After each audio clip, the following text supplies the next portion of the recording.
네, 델연산자의 제곱 이렇게 표현되는 델연산자의 제곱 이런 연산자를 우리가 헤시안이라고 부른다고 했는데요. 헤시안은 어떻게 정리가 되느냐?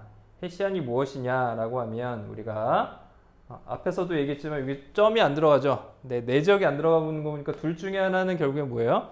스칼라죠. 스칼라 값입니다. A 벡터 필드는 당연히 얘는 벡터고요. 그렇죠? 따라서 델연산자는 하나는 우리가 델연산자 하나만 있으면 벡터 연산자지만 델연산자의 제곱은 우리가 더 이상 벡터 필드가 아니죠. 스칼라가 됩니다. 스칼라 연산자가 되고요. 그렇다면 뭐죠? 델연산자를 우리가 벡터를 제곱한다는 것은 곱하기는 두 개밖에 없다 그랬잖아요. 그죠?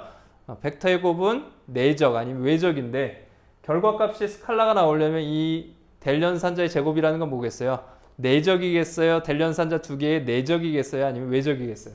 당연히 우리가 내적으로 우리가 생각을 할 수가 있습니다. 델연산자 두 개의 내적이 결국에는 뭐예요? 네, 헤시안이 된다는 것이죠. 여기에 A 벡터를 우리가 곱해주니까 이 결과값이 스칼라 값이 나오니까 당연히 여기 어떤 연산자, 벡터 연산자도 들어가면 안 되고요. 이렇게 우리가 표현을 할 수가 있을 겁니다. 결과적으로 델연산자의 내적은 뭐예요? 델연산자의 내적을 취해주면 어떻게 될까요? 앞에서 봤지만 델연산자가 우리가 벡터 편미분 연산자잖아요. 얘 두 개를 내적을 취해주면 얘 곱하기 얘, 그렇죠? 얘 곱하기 얘, 얘 곱하기 얘 한 것을 세 개를 다 더해주면 되겠죠. 그래서 델연산자의 제곱, 헤시안은 결과적으로는 얘는 어떤 걸 의미하냐면 우리가 델연산자의 결과적으로는 제곱이죠.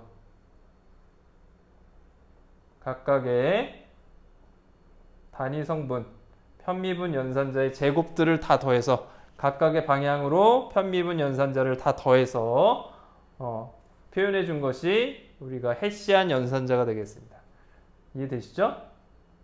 이 델연산자의 제곱이니까 델연산자 하나하고 다른 델연산자의 내적을 해주면 어떻게 되는 거예요? 그러면 dx 제곱분의 d제곱 이 벡터 각각의 편미분 연산자의 제곱 편미분을 두 번 해주라는 뜻으로 우리가 해석을 해주면 됩니다. 어렵지 않죠? 네. 그래서 우리가 벡터의 연산의 원칙만 알고 있고 정확하게 될 연산자가 무엇인지를 우리가 정확하게 정의하고 있다면 더 이상 어렵지가 않습니다. 이렇게 헤시안처럼 복잡한 연산처럼 보이지만 알고 보면 굉장히 간단한 연산이죠. 얘는 지금 벡터예요? 아니면 스칼라 값이에요? 당연히 스칼라 값이죠. 내적한 결과니까. 여기 어떤 단위 벡터도 존재하지 않고요. 그렇죠?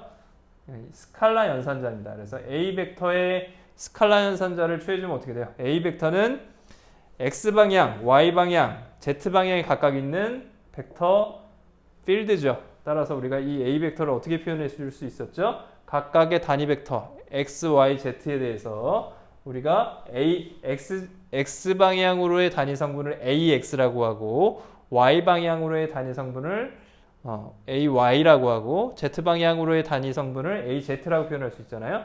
그 값들을 스칼라 연산자를 해주니까 각각 그냥 스칼라 단위 성분의 이 스칼라 연산자들이 들어가면 되는 것이죠. 그래서 dx제곱에 d제곱에 뭘 해주면 되죠? x방향 x방향 성분 그렇죠. 그리고 dy제곱분의 d제곱에 역시 ax 성분을 어떻게 해주라는 얘기예요? x방향, y방향, z방향으로 각각 두 번씩 미분해서 모두 더해주라는 겁니다. AX라는 벡터 필드의 단위 성분 X방향 성분 안에 들어있는 얘들 AX 얘는 각각 뭐예요? 스칼라 함수죠. XY, Z에 대한 그리고 X방향 벡터 그렇죠? 다시 한번 생각해 보면 우리가 A 벡터를 어떻게 표현할 수 있다는 거예요? AX, X 벡터, AY, Y 벡터, AZ, Z 벡터 이렇게 표현해 줄 수 있다는 거죠. 얘를 여기다 넣으니까 각각의 스칼라 연산자를 우리가 어떻게 연산이 됩니까? 각각의 그냥 단위 벡터 앞에 있는 단위 성분의 각각 연산자를 취해주면 되죠.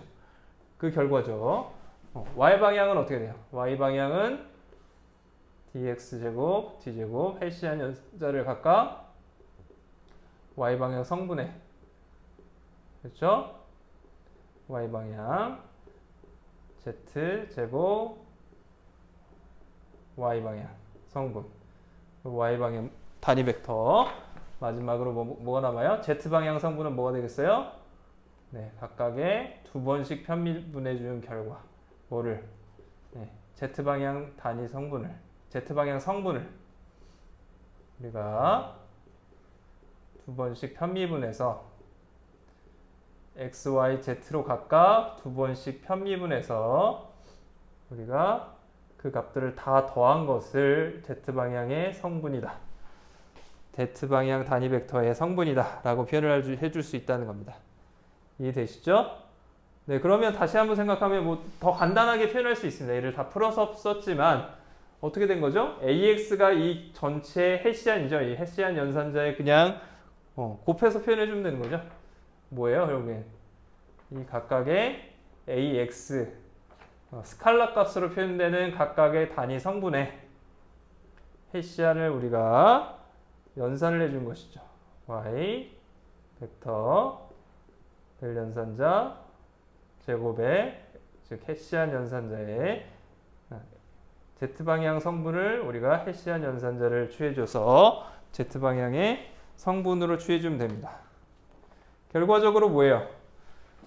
결과적으로 뭐죠? 이 결과값이 뭐가 된다는 거죠? 이거의 결과값이 J방향 J 전류밀도가 된다는 거예요. 전류밀도로 이것이 표현된다는 것이고요. 즉 다시 얘기하면 다시 처리하면 이 결과가 J 전류밀도라는 거는 J 전류밀도라는 것을 우리가 얘도 벡터 필드니까 벡터 필드의 X 성분, Y 성분, Z 성분으로 각각 분리할 수 있겠죠. J 벡터를 그러면 역시 이것과 마찬가지 J 벡터도 JX, JY, JZ 이렇게 표현할 수 있겠죠. 그러면 이 결과적으로 주어지는 이 수식은 우리가 각각의 단위 성분들이 같아주면 되는 것이죠. 두 개의 벡터가 같다는 것은 각각의 X 성분, Y 성분, Z 성분이 같다라고 표현할 수 있으니까 이 결과를 AX 이것은 마이너스 뮤제로의 JX 이렇게 스칼라 포화송 이퀘이션으로 표현해 줄 수가 있습니다. 얘가 세 개가 존재하겠죠?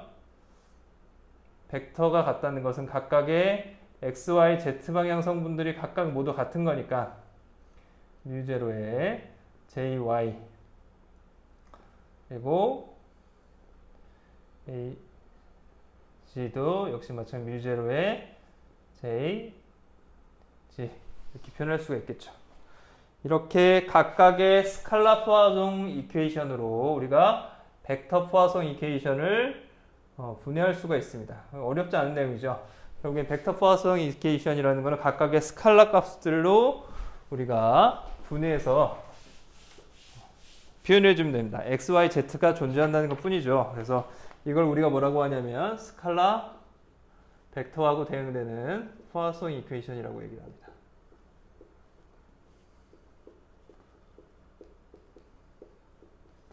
우리가 벡터 포화송 이퀘이션은 조금 처음 보는 거지만 벡터이기 때문에 여기서 보여지는 스칼라 포화송 이퀘이션은 우리가 이미 본 바가 있습니다. 살펴본 바가 있고요.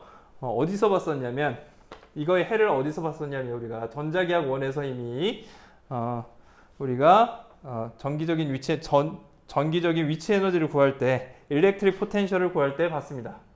그래서 일렉트릭 포텐셜을 구하기 위해서 주어지는 우리가 결과값이 동일하게 마찬가지로 이런 결과들을 이용해서 쭉 유도를 해주면 일렉트릭 포텐셜의 정의가 이렇게 줬었잖아요. 그래서 일렉트릭 포텐셜과 우리가 전기적인 관점에서 전하에 의해서 뭐가 만들어지죠? 전하에 의해서 일렉트릭 필드가 발산한다 라고 만들어지는 수식에다가 우리가 일렉트릭 포텐셜을 넣어주면 이런 결과가 주어지게 됩니다. 그렇게 할 수 있겠죠? 방금 전에 봤던 것처럼 우리가 자석 밀도는 전류 밀도에 의해서 만들어진데 거기에 우리가 자기적인 위치 에너지로 우리가 그 자석 밀도를 표현해 줬죠. 그렇게 해주니까 이런 결과값들이 나왔는데 역시 마찬가지로 일렉트릭 필드의 이 결과는 어디서 주어지는 거냐면 다시 한번 표현해 주면 이렇게 된다는 것이죠. 우리가 일렉트릭 필드의 발산 이 값은 어떻게 된다는 거예요? 엡실론 제로분의 v, 로우 v 이렇게 주어진다는 것이죠. 전하가 존재하면 여기 마이너스는 없애주고요. 마이너스는 없애주고 전하가 존재하면 그거의 주변에 전개가 이렇게 발생하는 것이고요. 전개를 이제 뭘로 바꿔줘요? 이 값을 우리가 전개 이 일렉트릭 필드를 이렇게 바꿔주는 거예요. 마이너스 V의 그레디언트 값으로 표현해주면 그럼 어떻게 됩니까? 델연산자의 닷 프로덕트가 두 번 연속돼서 해시안으로 바뀌고 이렇게 주어지겠죠. 이해되세요 이제? 그러면 이해되시죠? 이걸 우리가 일렉트릭 포텐셜이라고 배웠었고요. 전하 밀도와 일렉트릭 포텐셜의 관계를 구하기 위해서 이 수식을 우리가 스칼라 포화성 이퀘이션이라고 할 수 있겠죠. 이걸 우리가 스칼라 포화성 이퀘이션이라고 하잖아요. 역시 해시안을 구하는 거죠. 해시안으로 주어지는 이런 방정식을 구하는 거를 미분 방정식을 구하는 걸 우리가 스칼라 포화성 방정식의 해라고 합니다. 이거의 해는 어떤 형식으로 주어지냐면 우리가 이미 배웠습니다. 어떻게 주어지냐면 이 v 값은 어떻게 주어지죠? 4파이의 엡실론 제로의 1 그리고 여기서 v 프라임의 r분의 로 v dv 프라임 형태로 우리가 표현된다는 것을 이미 배웠습니다. 이렇게 표현된다는 것을 우리가 이미 전하가 있으면 여러분들 어떻게 정기적인 위치 에너지를 표현되느냐, 정기적인 위치 에너지가 어떤 위치에서 어떻게 구해지느냐에 의해서 주어지는 방정식이 이렇게 된다 그랬죠. 이 v 프라임은 v 프라임은 지금 뭐예요? 부피죠, 부피적분이죠. 부피적분인데 이 r은 거리고요. 실제로 뒤에서 우리가 그림으로 볼 거지만 r은 거리를 의미하고요. 로 v는 r은 어떤 그 거리냐면 요 로 v가 위치한 지점. v 프라임이 로 v 전하가 위치한 지점이고요. 거기서부터 이 v를 측정하고자 하는 v라는 거는 위치 에너지겠지만 어떤 위치가 있죠. 그걸 측정하고자 하는 위치까지의 거리 그리고 v 프라임은 전하들이 모여 있는 그 부피를 최적을 의미하게 됩니다. 이렇게 주어진다는 것을 우리가 안다면 이건 수학적으로 여러분들 공업수학에서 이 해시안을 구하는 것들을 배우게 될 텐데요. 우리가 그것까지 살펴보진 않을 거고 전자기학 1에서 이미 얘를 이용했으니까 이렇게 주어지는 걸 안다면 벡터 포화성 이퀘이션의 해 이렇게 주어지는 결과들도 결과적으로 AX와 JX의 A와 J의 관계식들을 구할 수 있겠죠. 이런 방식으로 이런 접근 방식으로 구할 수가 있습니다. 그래서 동일한 방식으로 동일한 형태의 포화성 이퀘이션을 포화성 방정식의 해는 똑같이 나오겠죠.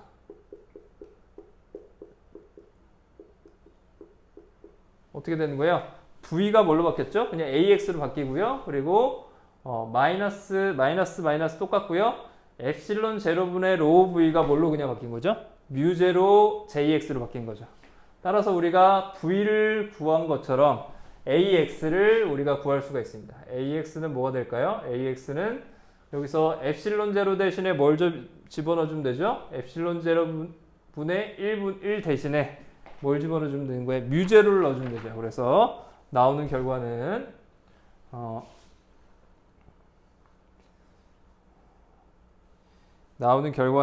4파이분의 엡실론 제로분의 1이 뮤 제로로 바뀌니까 뮤 제로 이렇게 표현되고요. 그리고 JX 대신에 뭐가 존재하는 거죠? 이제 JX 전류 밀도의 각각의 X 성분이 여기서의 V하고 동일한 거죠. V가 존재하게 되면 로 V하고 동일한 거죠. 그래서 여기서 우리가 이 거리의 R은 똑같이 표현할 수 있고요. 이 로 V 대신에 우리가 JX를 여기다 넣을 수 있겠죠. 이 전류 밀도가 존재하는 그 부피를 우리가 V 프라임이라고 표현을 합니다. 그래서 프라임은 뭐예요? 프라임은 우리가 측정하는 위치가 아니라 JX, 소스가 존재하는 위치라고 생각하시면 됩니다. 그게 무슨 의미인지 그림으로 우리가 뒤에서 볼 거예요. 그래서 동일하게 Y방향 성분도 동일하게 우리가 구할 수 있습니다. 어떻게 되죠? 여기서 이 수식에서부터 우리가 V 프라임, R분의 여기서 로 V 대신에 이제 뭐가 들어갔죠? JY니까 우리가 JY 이렇게 되겠죠. dv 프라임 이렇게 되겠죠. z방향 성분도 마찬가지입니다. z방향 성분도 4파이분의 μ0의 전체 v 프라임 r분의 j g 이렇게 표현되겠죠. 그렇게 표현을 할 수가 있게 된다는 거예요. 그래서 이렇게 스칼라 값으로 각각의 단위 성분들을 방향 성분들을 우리가 다 각각의 전류 밀도의 성분들에 대해서 다 구했어요. 각각에 대해서 우리가 섞이는 게 없죠. JX에 의해서 JAX만 결정되고요. JY에 의해서 AY만 결정되고 JZ에 의해서 AZ만 결정이 됩니다. 그럼 전체 A 벡터를 이제 J 벡터로 표현할 수가 있습니다. 어떻게 되는 거예요? AX에 우리가 X방향 성분을 취해주면 X방향 성분, Y방향 성분, 단위 벡터들을 곱해서 다 더해주면 그게 A 벡터죠. 따라서 우리가 A 벡터는 이 전체에다가 X방향, Y방향, Z방향 단위 벡터를 곱해서 다 더해주면 되니까 그게 좌변이 될 거고요. 역시 마찬가지로 우변에도 X방향, Y방향, Z방향을 곱해서 다 더해주면 어떻게 되죠? JX, X 벡터, JY, Y 벡터, JZ, Z 벡터가 되겠죠? 결과적으로 얘는 뭐예요? 4파이분의 μ0에다가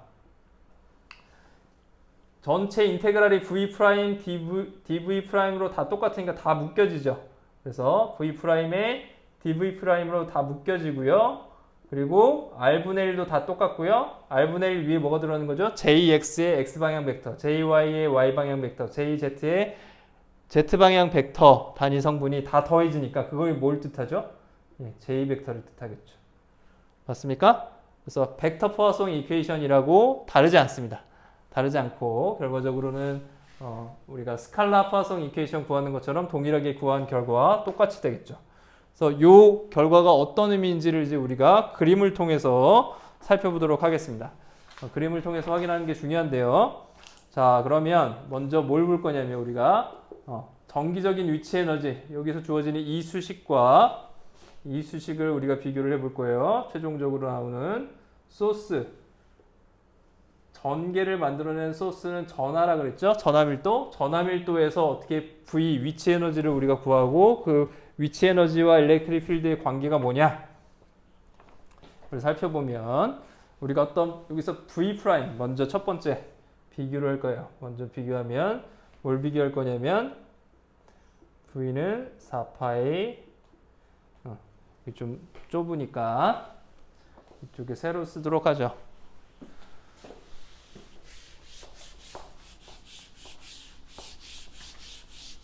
우리가 지금 보고 있는 것은 마그네틱 포텐셜을 우리가 이해하려고 하는 거예요. 마그네틱 포텐셜을 이해하기 위해서 일렉트릭 포텐셜 우리가 배웠던 내용들을 하고 보는 겁니다. 그래서 마그네틱 포텐셜을 지금 쭉 유도를 해서 그 결과를 마그네틱 포텐셜과 마그네틱 포텐셜을 만들어내는 그런 원천이죠. 전류 밀도의 관계를 지금 유도를 했고요. 그러면 그게 어떤 의미인지 그림을 그려서 볼 텐데요. 먼저 우리가 일렉트릭 포텐셜과 전하 밀도의 관계에서부터 먼저 그것을 살펴보겠습니다. V 프라임 R분의 rho V 우리가 전자기학 1에서 이미 배웠던 내용이죠. 얘가 어떤 의미냐? 그래서 V 프라임은 전하 밀도가 존재하는 위치의 부피입니다. 그래서 어떤 부피 V가 있어요. 이런 부피 V가 있습니다. 부피 최적 부피 V 프라임에 뭐가 존재하냐면 이 내부에 이 전체 부피에 각각의 점마다 각각의 위치마다 각각의 점들이 존재하겠죠. 각각의 점마다 뭐가 존재하냐면 전하밀도가 존재합니다. 전하밀도를 우리가 로우 V라고 정의를 해볼게요. 전하밀도 로우 V가 존재합니다.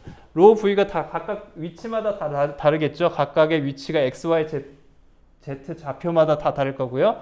그걸 포함하는 로우 V를 포함한 어떤 최적이 이렇게 있어요. 덩어리가 있습니다. 그래서 전하의 덩어리죠. 전하의 덩어리인데 거기서 로우 V 값이 이렇게 쭉 있습니다. 각각의 지점마다. 그랬을 때 얘가 의미하는 게 뭐냐? dv 프라임은 뭐겠어요? dv 프라임은 여기서의 작은 미소 부피가 되겠죠. 여기서 하나의 미소 부피를 잡아보면 이 부피 안에서 이 v 프라임이라는 부피 안에서 얘는 어떤 부피입니다. 그래서 이렇게 표현해 주죠.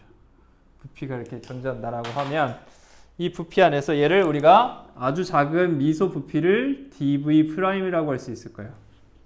그래서 여기서 프라임이 붙는 건 어떤 의미냐면 소스라는 거예요. 우리가 전개 혹은 자개를 만들어내는 소스가 위치한 지점의 좌표를 우리가 프라임이라고 표현을 합니다. 여기서의 이런 좌표들을 우리가 표현할 때 여기 있는 이 좌표들을 우리가 x 프라임, y 프라임, z 프라임 똑같은 직교좌표계라도 변수들을 프라임을 붙여서 구분을 해두는 거예요. 뭐하고? 우리가 v를 구하고자 하는 위치하고 여기서 보이는 어떤 위치 이 위치에서의 이 지점을 우리가 x, y, z라고 생각할 수 있겠죠?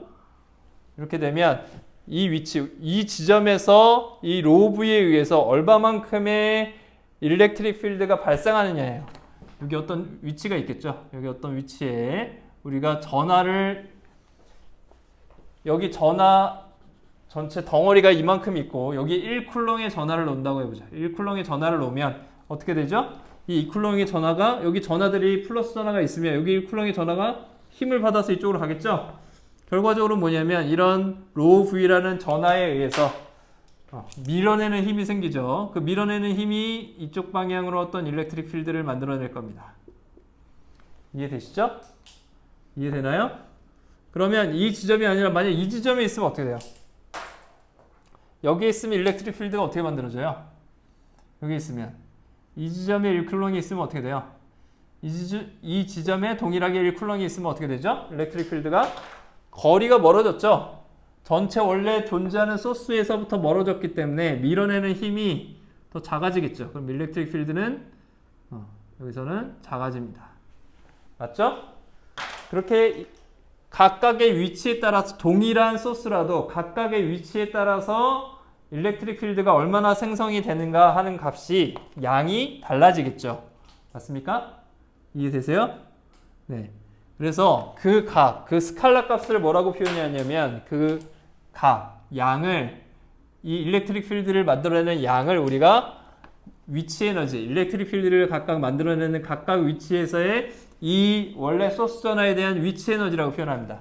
자, 그러면 얘가 있으나 없으나 똑같아요. 얘가 실제로 보이지 않더라도 이 지점에서 일렉트릭 필드를 만들어내는 그런 위치 에너지는 우리가 임의의 V 값으로 정의할 수 있다는 얘기예요. 여기도 마찬가지로. 그래서 그 값을 우리가 V라고 표현한다는 거죠. 이거를 우리가 V라고 표현한다. 이 지점에서, 이 위치에서 일렉트릭 필드를 만들어내는 그런 스칼라 값을 우리가 일렉트릭 필드를 만들어내는 이 지점에서의 이 전하가 만들어내는 위치 에너지가 되는 것이죠. 이해됩니까? 이해되세요? 그럼 그걸 어떻게 구할 것이냐? 이렇게 구한다는 얘기예요. 이 V를 여기서 정의되는 이 스칼라 값 V를 일렉트릭 필드를 만들어내는 V하고 일렉트릭 필드의 관계는 뭐였죠? 앞에서 우리가 봤었죠? V하고 일렉트릭 필드의 관계는 뭐였어요? 여기는 어떻게 된다고요? 마이너스의 V를 우리가 그레디언트를 취해서 구할 수 있다는 것이죠. 자, 그러면 이 V 값을 어떻게 구하냐 하면 요 수식대로 구한다는 얘기예요. 여기서 정의되는 게 dv 프라임이 있었고요. 각각의 dv 프라임에서부터 여기서의 x, y, z 여기는 프라임 좌표계 각각의 dv 프라임에서 곱하기 이 지점에서 뭘 구하라는 얘기죠? 전하 밀도가 얼마냐? 여기서 정의되는 전하 밀도에다가 거기다 r을 나눠줍니다. 여기서 정의되는 전하 밀도 로우 v 값이 있을 거예요. 그 값을 뭘로 나눠줘요? 여기에서부터 이 x, y, z 좌표계까지의 거리 얘를 우리가 뭐라고 놓을 수 있어요? 얘를 r이라고 놓는다는 거예요. 거리 r이죠. 그래서 소스에서부터 우리가 측정하고자 하는 v를 측정하고자 하는 위치까지 그렇죠?